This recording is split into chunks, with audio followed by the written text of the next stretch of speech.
All right, scholars, this is level 4, phonics, beginning sounds and letters, sheet E. Be sure you're on the right page. So the instructions say, circle the letter that makes the beginning sound in the word. Then write the letter in the blank. Say the sound as you write the letter. So number 1, it's a picture of a bat.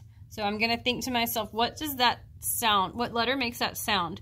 So b, bat. So b.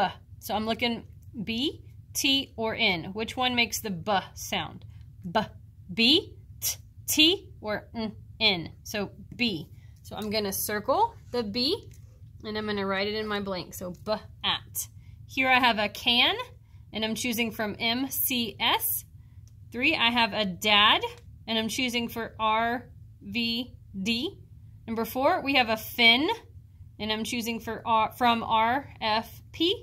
Number 5, we have a hat, and I'm choosing from HTL. Number 6, it's a jar of jam, jam. So I'm choosing from V, J, or Q.